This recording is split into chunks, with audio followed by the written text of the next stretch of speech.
back. We back.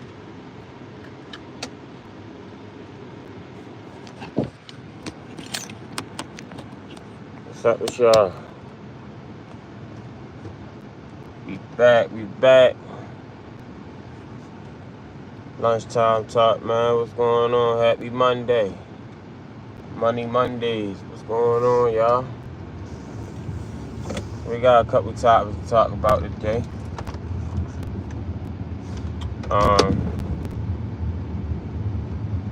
Crazy weekend.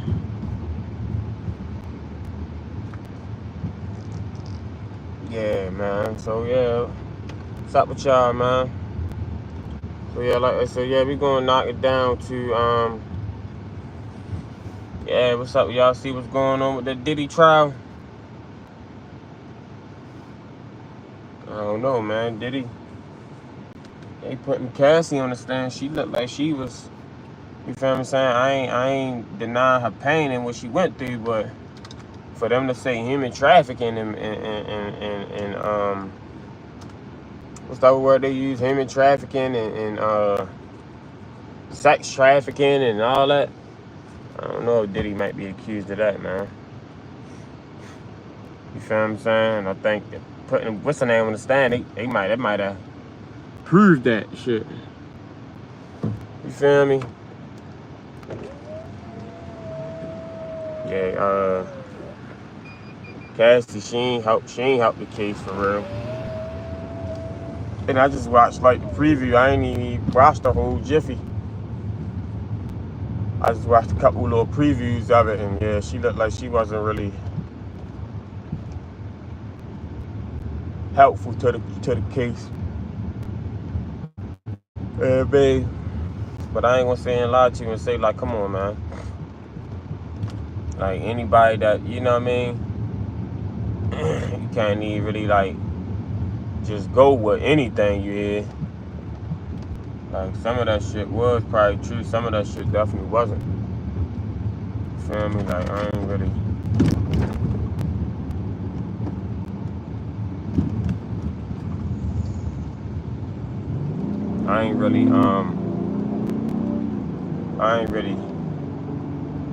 ain't really believe some of that shit, but then it's like some of that shit do sound a little graphic though. Like motherfucking shit lasting for 40 hours, 24 hours, a whole day. You know what I mean? Diddy was wrong, letting multiple people, you feel what I'm saying, do that to that girl, man. Like, I ain't gonna lie to you. You can tell Cassie, and crazy thing about it, like, I didn't even know Cassie was that much younger, than P. Diddy. He say what, Cassie was like 20 when she started fucking with Diddy, 20, 21. Diddy was like daddy. Diddy was like what, 30? Said Diddy was like 37, 38. So it was like 16, 17 years older than the girl already. From what I seen. You feel me? Like, yo, that's crazy. I don't know how the fuck the public let that shit slide down there 20 years ago. You feel what I'm saying? Like, come on now. This nigga Diddy, what, fucking like 55? You know what I mean? Yo was like 35 messing with a 20-year-old. You feel what I'm saying? 21, I don't know how old she was. But I know he was hella much older. You feel what I'm saying? So that was already like a red flag right there. Like, yo, you fucking this little ass girl. You a grown ass man. You feel me? So, but nigga, we been hearing the motherfucking stories about P. Diddy, man.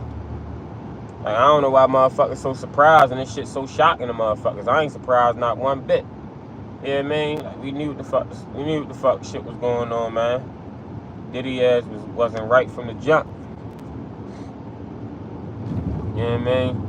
From what I heard, that because I was always want to know, like, how the fuck did Puff, how the fuck did he get on? Like, what he, like, I just heard Puff. I just heard him. He just came about. I mean, he been before I was born, but you know, I'm just saying, like, how the fuck did he even, you know what I mean? Like get on for real. So it's like, what the fuck he was even doing for real? Like, but then they say he went to his he had left the room first. I think they say Diddy had a fucking fuck you call it, a mentor. And his mentor, I forgot who his mentor was. And I think they say that his mentor, he was mentoring Diddy. And he had a fucking Leo Colin, if I'm not mistaken, allegedly.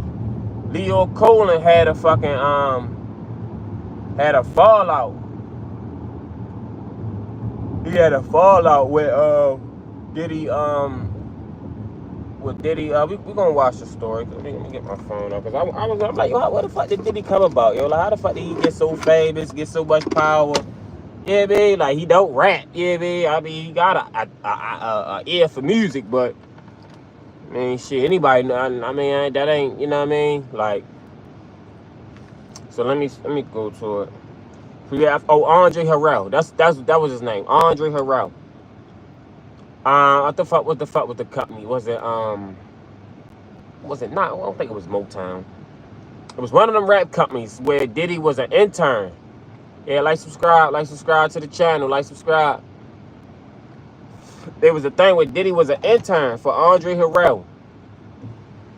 And Andre Harrell was a A&R for like somebody. I forgot, one of them rap companies. And Diddy and Andre Harrell and the guy Leo Cola. I'm not sure if y'all know who Leo Cola is, but he a big wig, you know, in that industry, for real, the music industry. And Leo Cola just did some foul shit, said some foul shit on what's that? What was that? Was that Dory? I think that was Dory. No, it was The Breakfast Club. The Breakfast Club. Talking about he gotta make his family eat too, and all. And I mean, hey, it is what it is. But I mean, what he said wasn't right, and I'm surprised motherfuckers ain't really called him out about it. And they did, but you know, he control this shit. So we ain't even gonna say too much about him. But we already know. You do your research if you don't know. But basically, the guy Andre Harrell was Diddy mentor, and the guy Andre Harrell and Leo Colin, which was basically Andre Harrell's mentor, Leo Colin, they got into it. And I guess something happened where allegedly whatchamacallit got kicked to the curb. Andre Harrell. And then from what it said was, they say, boy, Diddy came with it to that office. Leo allegedly, and then came back out allegedly. And next thing you know, he was the next A&R for and then allegedly after that, that's when Leo gave Diddy the power to go make his own company, go make Bad Boy. You know what I mean? I gotta find out what the fuck that company was called again.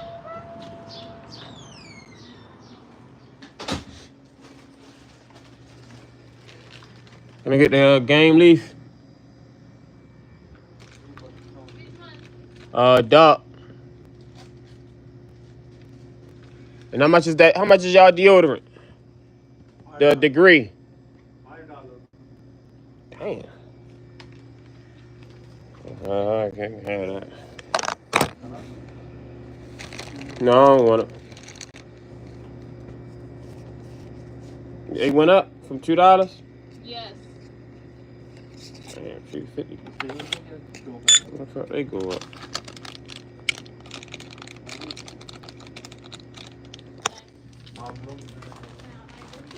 Everything going up, man. My little blunts was only $2 for the longest at my little gas station. You know what I mean? But yeah, so make sure y'all subscribe to the channel, subscribe. About to go park. We about to get busy for like probably another good 10 minutes for real. This is when Mario going for 10 minutes. So I ain't gonna be here for too long for y'all. Make sure y'all check out my Cabo vlog, bro. It's on my channel. I just uploaded a couple days ago. Look like it's doing pretty decent in the algorithm. You feel me? A little decent in the algorithm. Yeah, babe. Make sure y'all go check it out though, y'all. Just type in Shake Back Kid. SHAKEBACKID.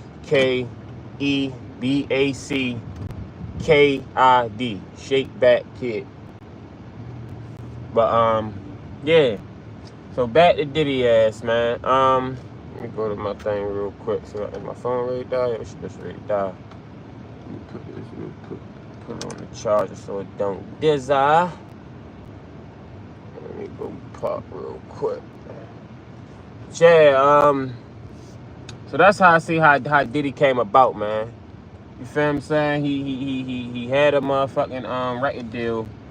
I mean, he was A&R for Andre Harrell, and then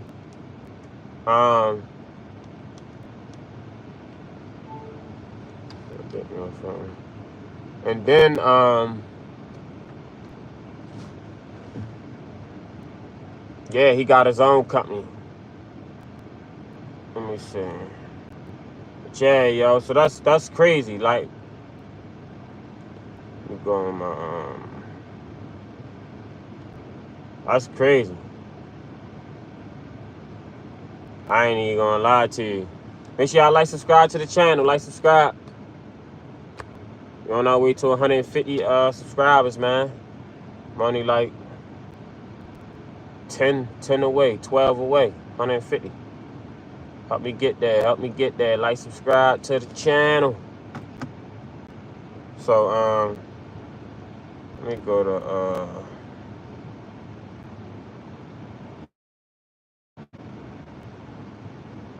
what's his name? Andre. Oh yeah, I just heard some shit about with Nipsey Hussle and all. Like, yo, hold on, I meant to put that in the tag. I might have to.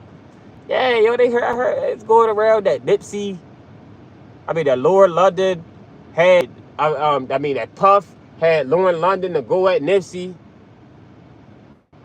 Yo, it's crazy. Cassie and Lauren London was best friends, and yeah, man, that Nipsey. Even though Diddy Nip was on Diddy was on Nip this last mixtape, but I ain't know he co-produced it. You know what I mean? I thought he just, I ain't know he co-produced it though.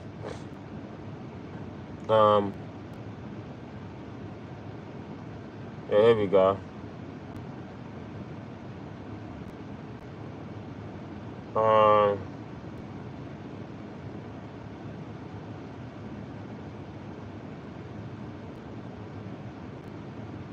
Let me see.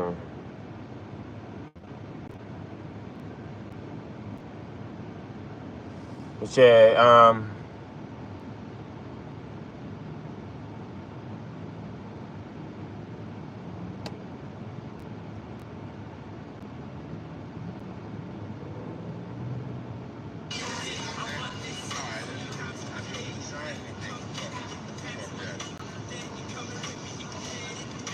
In 1993, P. Diddy got fired as the head of A&R at Uptown Records. by Andre Harrell. You discovered Mary J. Blige, you discovered Jodeci, you discovered Sean Combs. You made him your A&R man at Uptown. You fired him. Puff wouldn't really listen to anybody but me. So my full-time job became managing Puff. He was always on payroll. I never stopped paying him until he found his next spot. His artists were always still getting per diem. The final straw for me was when MTA wanted me to not put out the Biggie Smalls album because they didn't like the subject matter, and they wanted me to tell him he's got to change his tone. And it wasn't up to me to tell a generation what they could and could not do. I told Puff he needs to go and create his own opportunity. You red hot. I'm really letting you go so you can get rich. In 1993, yeah. So that's how it was. Andre Harrell, P. Diddy was man. He whatchamacallit, he was Andre Harrell mentor, mentee. You know what I mean? Andre Harrell was mentoring Puff, and then that's what he say he left Puff, and that's when Puff started Bad Boy through Leo. You feel me? That's just how, cause that's just how, little, first I had to want to figure out what record label it was, Uptown Records. So, yeah, and then we got, make sure y'all subscribe to the channel, subscribe, Robbie TV, Lunchtime Talk. So, yeah, and then,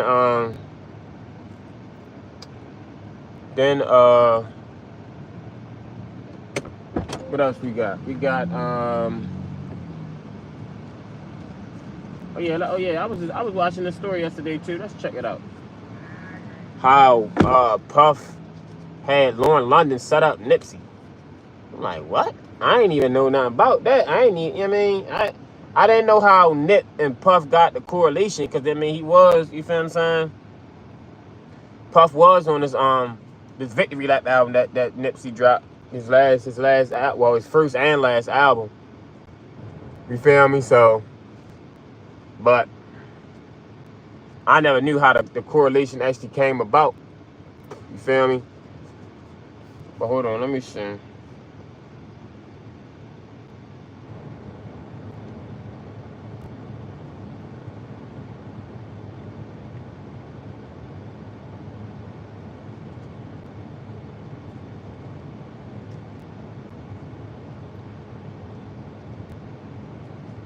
I said Black Sam did it.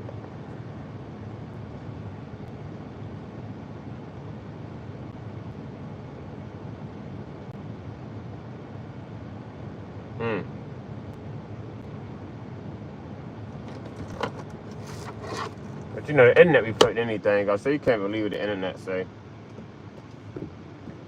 Hold on, let's see what they got to say though. 6 days ago, 5 days ago.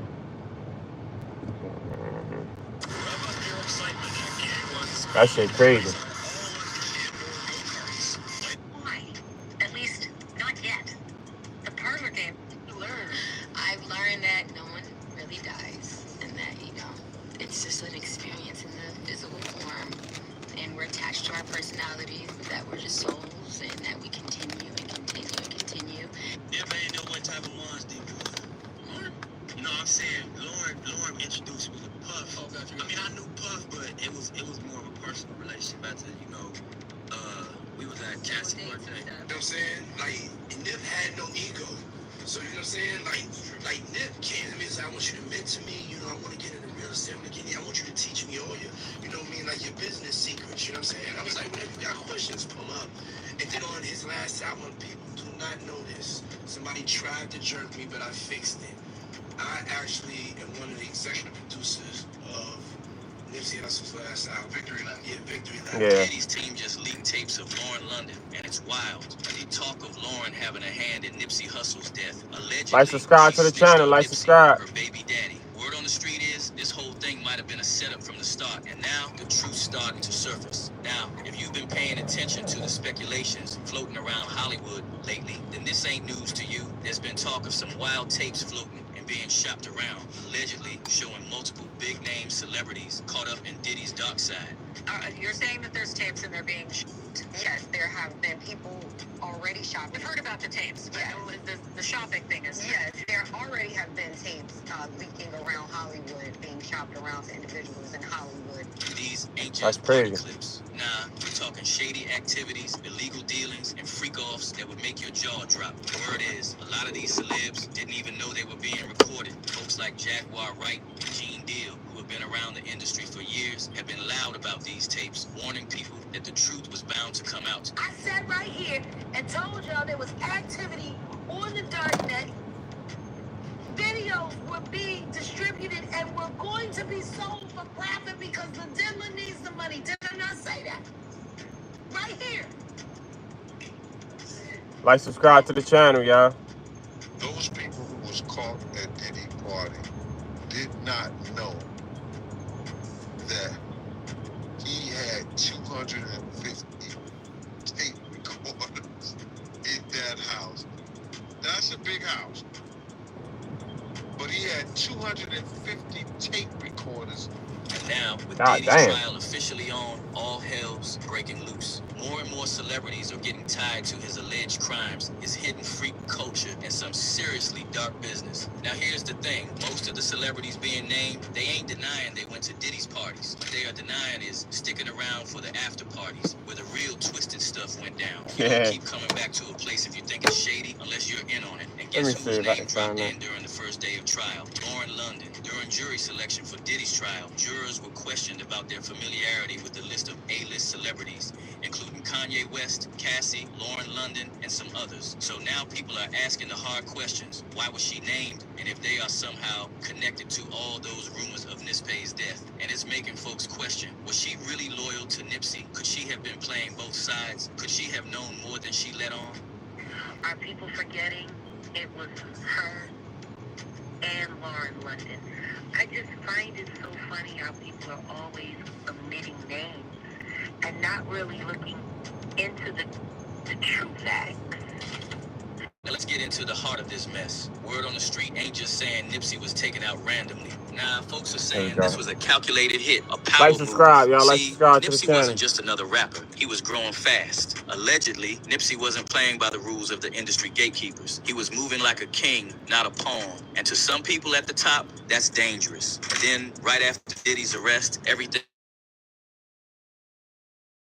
Diddy himself allegedly ordered the hit on Nipsey. And let's not forget, Nipsey was just 33 years old when he was down in broad daylight, right in front of his Marathon store on March 31st, 2019. Dude was hit at least 10 times. In a single moment, everything can change. But Now, I didn't know this. I ain't gonna lie to you. I didn't know nothing about, Diddy having something with Nipsey Hussle. I mean, it's just all speculation, allegedly. You know what I mean? But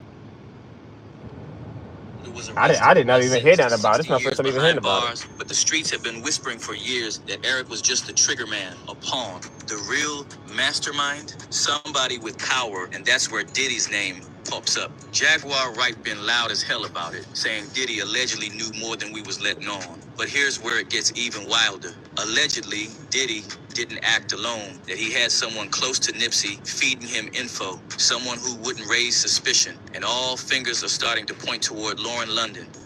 Hook up with the biggest rapper at the time. Everything's great. By the way, isn't she? Lauren is the one that introduced Nip to Diddy. Diddy couldn't even get to Nip, even though he had ties in L.A. It was Lauren that brought Nip to him. And even Nipsey confirmed it on the Breakfast Club when he was alive. Nip ain't know what type of monster he was. Lauren? No, I'm saying Lauren introduced me to Puff. Oh, gotcha. I mean, I knew Puff, but it was more of a personal relationship after, we was at Cassie's birthday. And once you look at it that way, the whole story starts to shift. Fans are wondering if she was just a girlfriend or if she was Diddy's inside player. A lot of people believe she was placed there to keep Nipsey in check, to monitor his moves, maybe even manipulate decisions. The streets have been buzzing for a while that Lauren and Diddy had a really close relationship. Too close. There have been speculations that she was one of Diddy's mule or yacht girl, just like Young Miami, and this is why she has been called in by the court.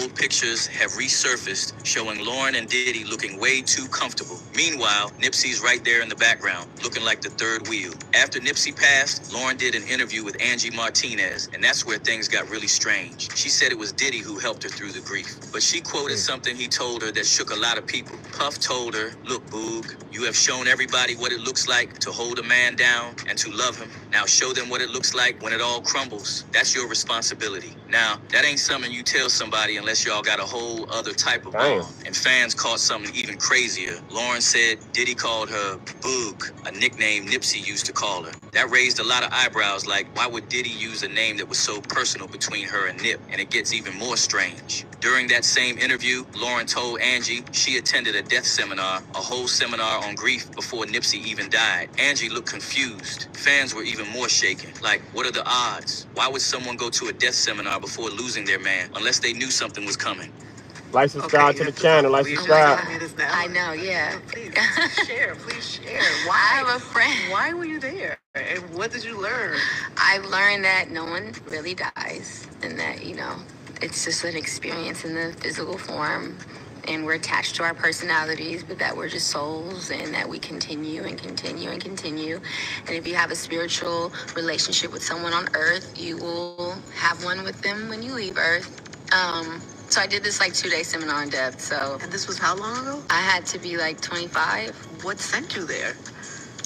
Do you find that weird though? I'm weird. No, it's not weird that you would go. It's almost like you were preparing yourself for what you would have to do. Well, I told you I didn't have connection to earth. at a young age. I know, but you don't find that as like you were preparing yourself for what you were going to have to deal with. Well, that we're all gonna have to deal with. It's almost like she knew something was coming. Sounds a lot like when Diddy bought an entire gold coffin for Kim Porter months before she passed. And when you look at how Diddy got so close to Nipsey, you start seeing how it might have been orchestrated. Nipsey didn't have the industry connections like that. He was moving independently. But Lauren, she had ties. She had access. And after she brought him around Puff, Diddy was suddenly involved in Nipsey's career. Matter of fact, Diddy helped with Victory Lap, Nipsey's biggest album. You know what I'm saying? Like, Nip had no ego. So, you know what I'm saying? Like Nip came to me and said, I want you to mentor me. You know, I want to get into real estate. I want you to teach me all your, you know what I mean, like your business secrets. You know what I'm saying? I was like, whenever you got questions, pull up. And then on his last album, people do not know this. Somebody tried to jerk me, but I fixed it. I actually am one of the executive producers of Nipsey Hussle's last album. Victory Lap. Yeah, Victory Lap. Now, fans used to think that was a blessing, but now they're wondering if it was a trap. Gene Deal, Diddy's former bodyguard, recently came out saying Nipsey asked Diddy to help make Victory Lap feel like Biggie's life after death. That's what Nipsey wanted. The same energy, vibe, and legacy. Now let that sink in. That's the same album that dropped after Biggie got taken out. Now, you taking a spiritual person who's asking for something. He said, I wanted that same feel as life after death. That same feel was that Biggie got, and he went on to sell about 10 million albums, or 10 million copies. I was saying, you gotta watch what you say to demons, because it just might come true. God damn. According to Gene, that move right there was Nipsey's biggest mistake, because once Diddy got involved, he got his hooks in deep. Suddenly, Nipsey was spending more time at Diddy's mansion than in the studio. That's when fans say everything changed. That's when Nip started looking stressed, tired, moved differently. Now, the theory is Diddy saw Nipsey as a threat, a smart, independent, revolutionary voice from the streets. That's when Nip started, because once Diddy got involved, he got his hooks in deep. Suddenly, Nipsey was spending more time at Diddy's mansion than in the studio. That's when fans say everything changed. That's when Nip started looking stressed, tired, moved differently. Now, the theory is Diddy saw Nipsey as a threat, a smart, independent, revolutionary voice from the streets who didn't bow to Hollywood or industry politics. So what do you do when you can't control a man like Nipsey? You remove him, but even then, someone had to open the door, and many are pointing fingers at Lauren. So the big question is, what did Lauren know? Because with these alleged tapes floating around now, tied into Diddy's inner circle, the whole story is starting to shift. Maybe Lauren wasn't just grieving Nipsey, maybe she was trying to cover up what happened behind closed doors. And now that trial has started and she has been called in by the court, maybe we will finally get some answers. And as always, the internet had a lot to say. If Nip was a coward like all the others who surrendered to the devil and Diddy, he would be alive today. But Nipsey stayed 10 toes down and connected to God. That's why his time was cut short. The marathon continues. Evil will always be defeated. When Nipsey died, Arita, who sees the underworld, also stated Lauren had a fair hand in it. She wasn't supposed to get that money. She just got out that Puma deal. Diddy and Jay-Z, life swap, and steal souls. I always said her hurt was not genuine. The fans of Nipsey cried more in public than her. I didn't even know the man, never met him, and it hurt my heart. She did that fake message like she is hurt. She has not even shedded a tear. Nobody is that stubborn and hard when it comes to losing a soulmate, so she says. The energy is very off. But what do you think? Drop your thoughts in the comments below. And if you thought this was wild... God damn. Yeah, that shit was crazy, bruh. I'm like, yo, I ain't even know nothing about that. Like, damn. Shit be wild, man. Shit be wild out here. You feel what I'm saying? You know what I mean? Shit be wild out here, man. That's all allegedly. You know what I mean? You never know. You never know. You never do. You never don't. You feel me? So, rest in peace to Nipsey, man. I hope we can, you know what I mean? Definitely gonna keep the marathon going. I'm definitely gonna be out there. And I'm hearing now they sabotaging his brother shit. You feel what I'm saying? Out there in LA, pulling niggas over, making niggas not want to go there. You feel what I'm saying? Stop and frisking motherfuckers and shit outside of the store.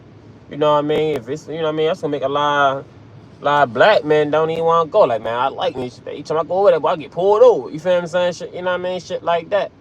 So, like, they sabotaging. They definitely trying to sabotage Nipsey, man, and Black Sam. Shout out to Black Sam, man. Shout out to the marathon, whole marathon. You feel what I'm saying? So, I definitely, man, I don't know how that's gonna go, but I will say though, I did see P Diddy and Nip start hanging together a lot. I seen that, but me personally, I ain't really trust. I'm like, damn, I already, you know what I mean? I already like that because we all know what yeah, I mean, what that shit what he stand for. So, but then I'm like, man, you know, hopefully it is what it is. And that song that they dropped, you know what I mean? I actually do like the song, but it's, you know what I mean? I wish Nip would have, you know what I mean, could have, you know, stayed. And they was giving Nip a hard way to go, real hard way to go. But yeah, man, all that shit coming out with Diddy, man. Diddy had tapes on everybody.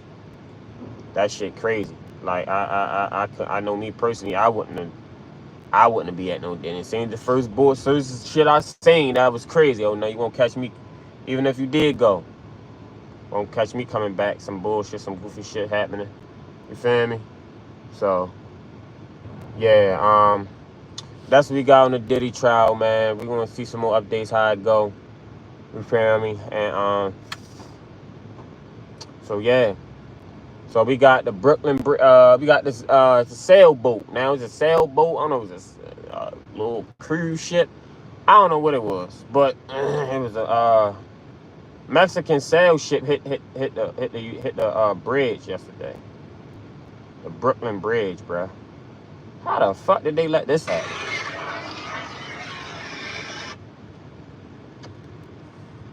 Yo, how did they let this happen, bruh? And it was people up top of that bridge too, or people that was riding across it, stuck in rush hour traffic.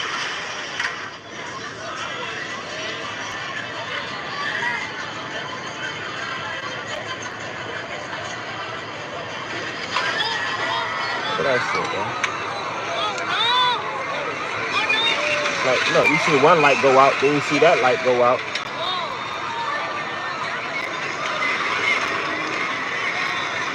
Yo, that is crazy, bro.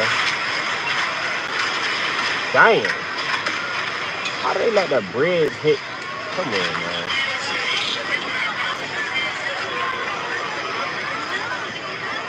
Like, yo, come on, yo. How the hell did they let this happen? Like, yo, who was the captain, bro? Who was the like, yo, who was the driver? Like, I'm so glad this bridge ain't. Approximately 20 hours, the ship was departing from Pier 17, where it was heading out to sea. The pilot, the captain that was maneuvering the ship, lost, I guess, power of the ship and the current. Mechanical function caused the ship to go right into the pillar of the bridge, hitting the mast of the ship, where there was a couple of sailors on top of it. These sailors were injured as a result of the mast striking the bridge. Wow.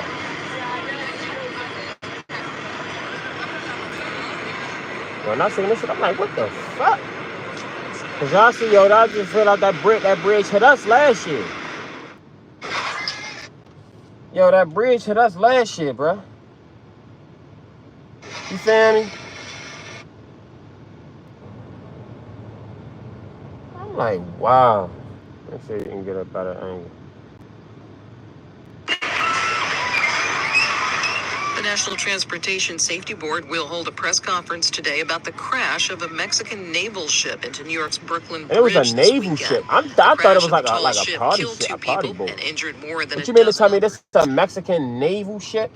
Like, got to do with like the military, and they don't know how tall that ship is going under the Brooklyn Bridge. They rode a Brooklyn Bridge. Like, y'all just seen, I was just in New York for New Year's, and I rode over the Brooklyn Bridge. Man, the Brooklyn Bridge is not that tall, bro. Like, if you like, people probably, if you like, what I want to call it, like a cliff jump or something like that, you probably can jump off the Brooklyn Bridge into the water.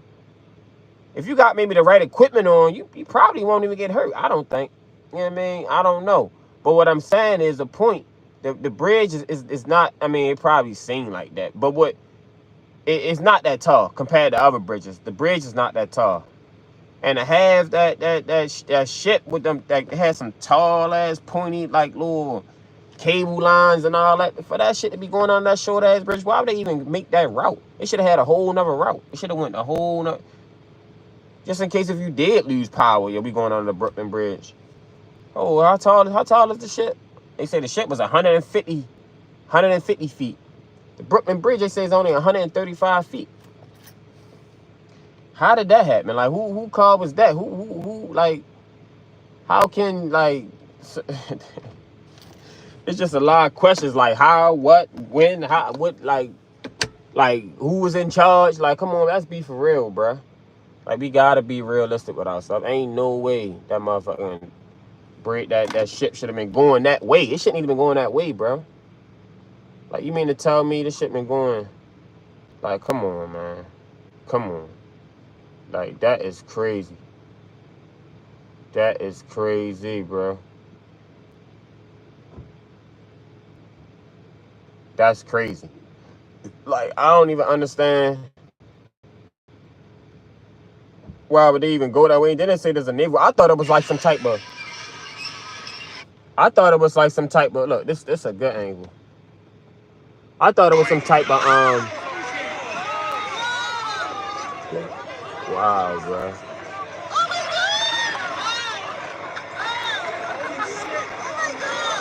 Dang. And then they say it was people that died, man. Hopefully the people that you know, lost their life, man, they can, you know what I mean, they rest in peace, man. There was people up there hanging. I thought it was like some type of party boat or something. Not party boat, but you know, like some type of carnival or like, you know, like a little, you know, something they do for maybe like a Mexican holiday, or they might do that, you know, on Saturday, something for the Mexican culture or something. I didn't know it was an actual naval ship, like military. That's crazy. That was intentional, man. That was the last Trump. No, look, Trump, you better start playing around, man. Port motherfuckers and all that, boy. We go, yeah, you keep playing, we gonna get a big one and hit the pillar like they did in Baltimore. They knocked the whole bridge down. It ain't funny. It's not funny. God forgive me. I really like, I hope them people was good. I'm glad that people that was on top of the bridge, that was driving over across the Brooklyn Bridge, is good. And the Brooklyn Bridge is a nice bridge. Like, it looked good at night. Like, I ain't gonna lie to you. So it's like, for them, like, to even go that way, like, why would y'all even go that way knowing y'all thing is super high? That was crazy, bro. So I had to show y'all that, man. Shit get wicked out here, man. Y'all make sure y'all stay on point, man. Be on point, man. And just, you know what I mean, pray and keep your eyes and ears open, man. Because shit out here is crazy. Super crazy. So yeah, man, make sure y'all tap in, man. Like, subscribe, comment, you know what I mean? Make sure y'all tap into my my Cabo vlog. I got a Cabo vlog coming up. And I think I'm gonna start doing more pre-recordings. I don't think I'm gonna do more of these live because I don't be people tuning in, but I think I'm gonna start doing pre-recordings too, y'all. So y'all make sure y'all look out for them. I'm gonna start another channel, start just doing straight pre-recordings. So yeah, but y'all need some topics, something, give me something to talk about, man. Comment, you know, and make sure y'all, you know what I mean, stay sucker free. So it's Robbie TV, Shake Back Kid, Lunchtime Talk, Never Live. Be out. Catch y'all on the next one.